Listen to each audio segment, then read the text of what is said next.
నమస్తే తిరిగి వార్తలకు స్వాగతం. తణుకులో ప్రసిద్ధిగాంచిన శ్రీ లక్ష్మీ నరసింహస్వామి వారి ఆలయంలో భీష్మ ఏకాదశి పర్వదినం సందర్భంగా అన్ని ఏర్పాట్లు చేశారని ఆలయ అర్చకులు రాంబాబు తెలిపారు. శుక్రవారం రాత్రి శ్రీ స్వామివారి కళ్యాణం, శనివారం స్వామివారి దర్శనం, సోమవారం అఖండ అన్న సమానం జరుగుతుందని తెలిపారు.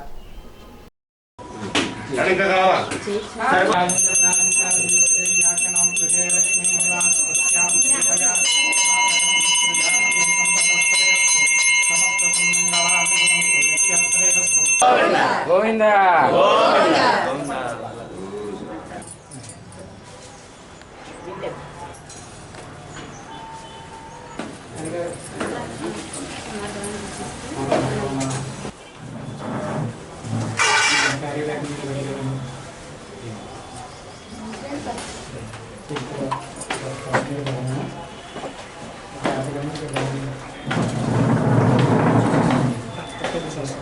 తారకాపుర గ్రామ నివాసంలో వెలిసినటువంటి శ్రీ లక్ష్మీ నరసింహస్వామి వారి యొక్క వార్షిక తిరుదివ్య కళ్యాణ మహోత్సవములు ఈరోజు రాత్రి 7 గంటలకి ప్రారంభమయ్యి ద్వాదశి అనగా ఈరోజు శుక్రవారము, రేపు శనివారము ఏకాదశి, ఆదివారంతో ముగిస్తున్నారు కనుక స్వామివారి యొక్క కళ్యాణ మహోత్సవాన్ని ప్రతి భక్తుడు కూడా తిలకించి స్వామివారి యొక్క అనుగ్రహానికి పాత్రులయ్యి స్వామివారి యొక్క తీర్థప్రసాదములను స్వీకరించి తరింపజేయకూరుచున్నారు. స్వామివారి యొక్క కళ్యాణ మహోత్సవం ఈరోజు రాత్రి 7:30 గంటలకు ప్రారంభమగును. ఉదయం స్వామివారి యొక్క తీర్థం జరుగును కావున 50 మంది భక్తులు విచ్చేసి స్వామివారి యొక్క తీర్థప్రసాదములను స్వీకరించి తరింపజేయకూరుచున్నారు. దువ్వ సూర్యాలయం దేవాలయంలో కోలాటమాడుతున్న మహిళలపై 2 యువకులు మద్యం సేవించి వీరంగం సృష్టించి మహిళలపై దాడి చేయడం చాలా దారుణమని రాష్ట్ర బీజేపీ కార్యదర్శి గారపాటి సీతారామ చౌదరి అన్నారు. ఒక 2 నెలల క్రితం పట్టపగలు కత్తితో తిరుగుతూ కొంతమందిపై దాడి చేస్తున్నా పోలీసులు పట్టించుకోవడం లేదని ఇక్కడ ప్రజలు చెప్తున్నారని అన్నారు. గత ప్రభుత్వంలో దేవాలయాల్లో దాడులు, రథాలు తగలబెట్టడం వంటి చూశామని అన్నారు. ఇప్పుడు ఎన్డీఏ కూటమిలో హిందువులంతా ప్రశాంతంగా ఉన్నారని అనుకున్న టైంలో మచిలీపట్నం పెడల్లో, చిత్తూరు జిల్లాలో వీకోటలో, ఇప్పుడు తణుకు మండలం దువ్వ గ్రామంలో ఇవి చూస్తున్నామని అన్నారు. ఇటువంటి దాడులు ఖండించడానికి రాబోయే రోజుల్లో పెద్ద ఎత్తున హిందువులతో కలిసి నిరసన కార్యక్రమం చేపట్టబోతున్నామని తెలిపారు.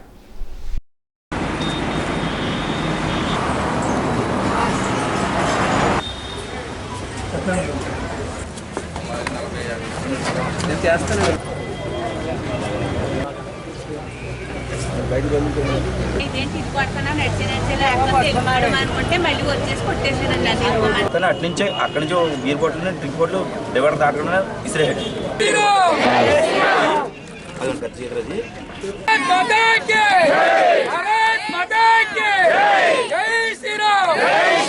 గ్రామంలో సూర్య దేవాలయంలో నిన్న సాయంత్రం 8:30 గంటల ప్రాంతంలో మహిళలు కోలాటం చేస్తుండగా కొంతమంది వ్యక్తులు వచ్చి దాడి చేయడం జరిగింది.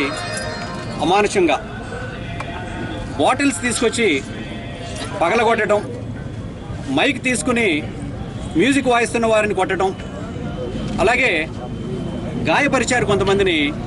గాయపడిన వ్యక్తి పేరు సూర్యనారాయణ. ప్రస్తుతం చికిత్స పొందుతున్నారు. తీవ్రంగా గాయపడి మరలా ఈ బెదిరింపులు, 2 రోజుల్లో బయటకు వస్తాం, మాకు ఈ కేసులు అలవాటే, పెట్టుకుంటే పెట్టుకోండి, మళ్ళీ మేము బయటకు వచ్చిన తర్వాత మేము అందుకు తెలుస్తాం, 2 రోజుల్లో బయటకు వచ్చి మిమ్మల్ని చంపేస్తాం, ఇటువంటి బెదిరింపులు. ముఖ్యంగా పోలీసు వారు ఏం చర్యలు తీసుకున్నారు నిన్నటి నుంచి? ఇతను అంతకుముందు క్రిమినల్ హిస్టరీ ఉన్న వ్యక్తి, అనేక కేసుల్లో జైలుకి వెళ్ళొచ్చిన వ్యక్తి. అటువంటి వ్యక్తి ఓపెన్గా కత్తిపుచ్చుకుని పట్టపగలు తిరుగుతూ బెదిరిస్తూ ఉండేవాడని అందరూ చెప్తున్నారు. ఇక్కడ 2 నెలల క్రితం ఒకళ్ళని కత్తితో పొడవబోతూ మిగిలిన వాళ్ళు ఆపారు. ఆ వీడియో మీకు చూపించబోతున్నాను ఒక నిమిషంలో. అలాగే దసరా సందర్భంగా గ్రామోత్సవం కూడా నిర్వహించుకోకుండా అడ్డుపడి మీరు ఎలా చేస్తారో కార్యక్రమం చూస్తానని బెదిరింపులు, మిగిలినవి ఇక దుర్భాషలు. ఇటువంటి వ్యక్తి మీద ఏ విధమైన చర్యలు తీసుకుంటోంది డిపార్ట్మెంట్? గత ప్రభుత్వంలో చూసాం దేవాలయాల మీద దాడులు, అలాగే రథాలు తగలబెట్టడం, అలాగే విగ్రహాల చిరఛేదన. మరలా ఇప్పుడు ఎన్డీఏ ప్రభుత్వం వచ్చింది, మనం ప్రశాంతంగా ఉన్నాము అనుకుంటున్న సమయంలో హిందువుల మీద దాడులు పెరుగుతున్నాయి. చిత్తూరు జిల్లాలో వీకోట్లో చూసాం ఇన్సిడెంట్, మచిలీపట్నం దగ్గర పెడంలో చూసాం ఇన్సిడెంట్, మరలా ఇక్కడ మన దువ్వలో చూస్తున్నాం. ఈ విధంగా హిందువుల మీద దాడులు పెరుగుతున్నాయి. రాబోయే రోజుల్లో హిందువులంతా కూడా ఈ దాడుల్ని ఖండించడానికి పెద్ద ఎత్తున మేము కూడా నిరసన కార్యక్రమాలు నిర్వహించబోతున్నాం. కాస్త సహనం ఎక్కువ కదా హిందూ సమాజానికి, కాబట్టి మనం ఏం చేసినా చెల్లుతుంది. మనం ఒక సామాజిక వర్గం పేరు మీదో లేదా ఒక పార్టీ నీడలోనో ఏదో విధంగా మనం మరలా బయటకు వస్తాం, వీళ్ళని బెదిరిద్దాం, కేసులు పెడదాం. ఏదైతే లా ఉందో ఆ చట్టాన్ని వాడుకుంటూ దాంట్లో ఉన్న లొసుగుల్ని ఉపయోగించుకుంటూ మిగిలిన వాళ్ళందరినీ భయభ్రాంతులు చేయడానికి ఒక ప్రయత్నం జరుగుతోంది. ఇది ఆగాలి. ఇది ఎన్డీఏ ప్రభుత్వంలోనన్నా ఆగాలి. తప్పకుండా ఈ సంఘటనలో పాల్గొన్న అందరి మీద చర్యలు తీసుకోవాలి. ఏదో తూతూ మంత్రంగా ఒకళ్ళని అరెస్ట్ చేశాం, ఎఫ్ఐఆర్ రిజిస్టర్ చేశాం అంటే కాదు. వీరికి మద్దతుగా నిలబడిన వాళ్ళు, ఆ సంఘటనలో పాల్గొన్న వాళ్ళు, వాళ్ళందరినీ కూడా అరెస్ట్ చేయాలి. ఈ సందర్భంగా మేమందరం డిమాండ్ చేస్తున్నాం. వీరందరూ కూడా హిందూ దేవాలయాల మీదే ఎందుకు పడుతున్నారు? హిందూ కార్యక్రమాలు మాత్రమే అటు ఎందుకు వస్తున్నాయి? హిందువుల మీద దాడి చేయాలన్నా, హిందూ దేవాలయాల మీద పడాలన్నా, ఆ ఆలోచన రావాలన్నా రాబోయే రోజుల్లో భయపడాలి. ఈ సందర్భంగా మేము డిమాండ్ చేస్తుంది, ఈ సంఘటనలో పాల్గొన్న వాళ్ళు, వెనకుండి నడిపించిన వాళ్ళు కూడా అందరి మీద చర్యలు తీసుకోవాల్సిందే. గణపవరం శ్రీ చింతలపాటి బాపిరాజు బాలున్నత పాఠశాలలో మధ్యాహ్న భోజన వంట వండడానికి అవసరమైన గ్యాస్ పొయ్యి, వంట పాత్రలు, వివిధ సామాగ్రిని ఉన్నత పాఠశాల ప్రధానోపాధ్యాయుల సమక్షంలో గణపవరం జనసేన పార్టీ ఆధ్వర్యంలో వంట సిబ్బందికి అందజేశారు. హైస్కూల్ అభివృద్ధికి శాసనసభ్యులు పి ధర్మరాజు సహాయ సహకారం అందజేస్తామని తెలిపారు. కార్యక్రమంలో జనసేన పార్టీ మండలాధ్యక్షుడు తోట శ్రీను, గాదిరాజు ఈశ్వరరాజు, సప్ప రాంబాబు, విఘ్నేష్ గణిరాజు, ప్రసాద్, బాలు, గోవింద్ తదితరులు పాల్గొన్నారు. గణపవరం ప్రాథమిక ఆరోగ్య కేంద్రంలో గణపవరం జనసేన పార్టీ ఆధ్వర్యంలో ఆసుపత్రి సిబ్బందికి ఫ్యాన్లు అందజేశారు. ఆసుపత్రి అభివృద్ధికి శాసనసభ్యులు పి ధర్మరాజు సహాయ సహకారం అందజేస్తారని తెలిపారు. కార్యక్రమంలో జనసేన పార్టీ మండలాధ్యక్షులు తోట శ్రీను, గాదిరాజు ఈశ్వరరాజు, గంటా నవరం, సెల్పాయింట్ ప్రసాద్, కాకడ దుర్గారావు, జనసేన నాయకులు పాల్గొన్నారు. పని లేని రోజుల్లో పనులు కల్పించాలని ఉపాధి హామీ చట్టం చెబుతున్నా గ్రామాల్లో ఇక్కడ అమలు చేయడం లేదని ఆంధ్రప్రదేశ్ వ్యవసాయ కార్మిక సంఘ జిల్లా కార్యదర్శి జక్కంశెట్టి సత్యనారాయణ విమర్శించారు.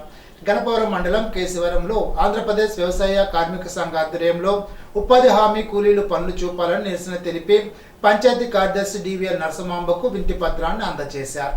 ఈ సందర్భంగా జిల్లా కార్యదర్శి జక్కంశెట్టి సత్యనారాయణ, మండల కార్యదర్శి నారాయణశెట్టి రామకృష్ణ మాట్లాడుతూ కేంద్ర ప్రభుత్వం ప్రవేశపెట్టిన బడ్జెట్లో ఉపాధి హామీకి కేవలం 86,000 కోట్లు మాత్రమే కేటాయించి చేతులు దులుపుకున్నారని అన్నారు.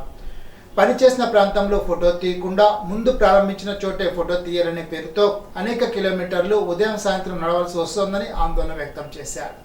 ఆక్వా సాగు పెరిగిన తర్వాత వ్యవసాయంలో పూర్తిగా పనులు కనుమరుగయ్యాయని, పని కావాలని దరఖాస్తు పెట్టిన ప్రతి వారికి పనైనా చూపాలి, లేకపోతే వృత్తైనా ఇవ్వాలని డిమాండ్ చేశారు. తాడేపల్లిగూడెంలో నిర్మిస్తున్న ఇండోర్ స్టేడియం పనులను ప్రభుత్వ విప్పు తాడేపల్లిగూడెం శాసనసభ్యులు బొలిశెట్టి శ్రీనివాస్ శుక్రవారం పరిశీలించారు. ఈ సందర్భంగా ఎమ్మెల్యే శ్రీనివాస్ మాట్లాడుతూ తాడేపల్లిగూడెంలో ఎన్నడూ చూడని అభివృద్ధిని ప్రజలు చూస్తున్నారని అన్నారు. గత ప్రభుత్వం దోచుకోవడం, దాచుకోవడమే లక్ష్యంగా పనిచేసేందని చెప్పారు. గత 5 సంవత్సరాల్లో రాష్ట్ర అభివృద్ధి శూన్యమని అన్నారు. ఒకసారి అవకాశం ఇవ్వండి గద్దెనెక్కిన జగన్ ప్రభుత్వం ఈ 5 సంవత్సరాల్లో 20 సంవత్సరాలు వెనుకబాటుతనాన్ని చూశామని విమర్శించారు. అభివృద్ధి అంటే ఏమిటో ఈ 5 ఏళ్లలో చూపిస్తామని స్పష్టం చేశారు. రాష్ట్రంలో నిధులు కొరత ఉన్నా సరే ప్రజలకు ఇచ్చిన హామీలు నెరవేరుస్తున్నామని చెప్పారు. ఒక పక్క రోడ్లు, డ్రైనేజీలు నిర్మిస్తూ అభివృద్ధిని పరుగులు పెట్టిస్తున్నామని వివరించారు. కూటమి ప్రభుత్వంలో తాడేపల్లిగూడెం నియోజకవర్గ అభివృద్ధిలో ముందంజలో ఉంటుందని తెలిపారు.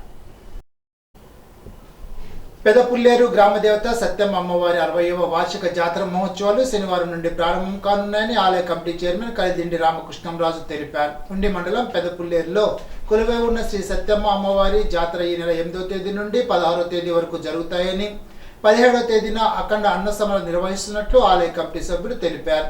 తొలి రోజు కలశ స్థాపన, కుంకుమ పూజలు, రాత్రి అమ్మవారి ఊరేగింపు, కొలువును శాశ్వతంగా జరిపిస్తామని భాస్కర్ రాజు చెప్పారు.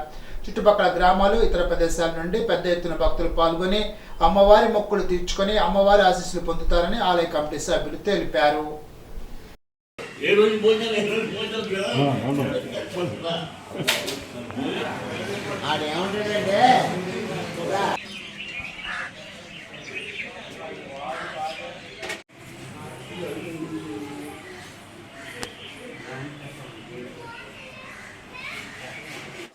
పశ్చిమ గోదావరి జిల్లా ఉండి మండలం పెదపల్లి గ్రామంలో శ్రీ శ్రీ సత్యమ్మ అమ్మవారి జాతర 8/2/2025 నుంచి 16/2/2025 వరకు జరుగుతుంది.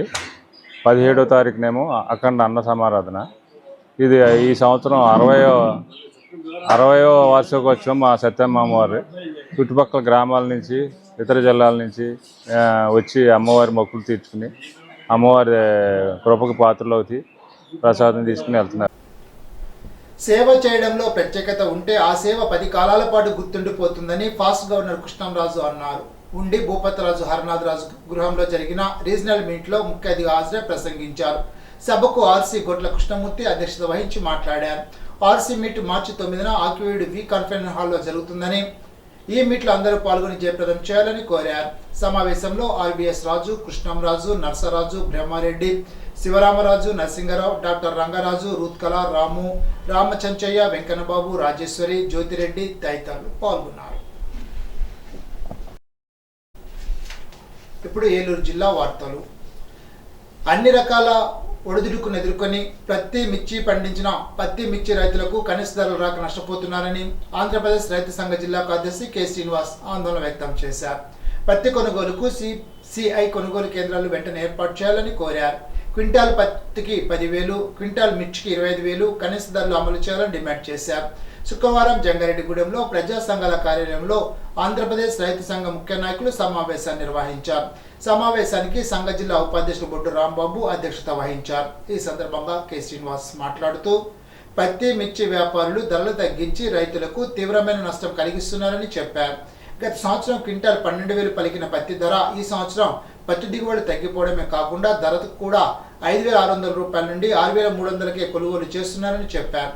ఒకవైపు పత్తి విత్తనాలు, ఎరువులు, క్రిమిసంహారక మందుల ధరలు, వ్యవసాయ ఉపకరణాల ధరలు, వ్యవసాయ కూలీల ధరలు అన్నీ పెరిగిపోయాయని ఆందోళన వ్యక్తం చేశారు.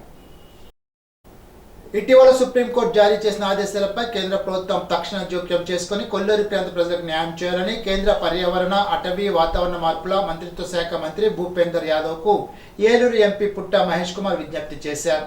ఢిల్లీలోని ఇందిరా పర్యావరణ భవనంలో కేంద్ర మంత్రిని ఎంపీ మహేష్ కుమార్ శుక్రవారం కలిసి వినతి పత్రాన్ని అందజేశారు. 2025 జనవరి 16న సుప్రీంకోర్టు ఇచ్చిన ఆదేశాలతో కొల్లేరు సరస్సు ప్రాంతంలో దీర్ఘకాలికంగా నివసిస్తున్న ప్రజలు భయాందోళనకు గురవుతున్న విషయాన్ని ఎంపీ మహేష్ కుమార్ కేంద్ర మంత్రి దృష్టికి తీసుకువెళ్లారు. ఈనాటి బంగారు మాట. మనిషి ఉన్నతుడా కాదా అన్నది అతని విజయాన్ని బట్టి కాదు, ప్రవర్తనను బట్టి అంచనా వేయాలి. స్వామి వివేకానంద. ఈ వార్తలు ఇంతటితో సమాప్తం. తిరిగి బిజినెస్ లో కలుసుకుందాం. అంతవరకు సెలవు. నమస్కారం.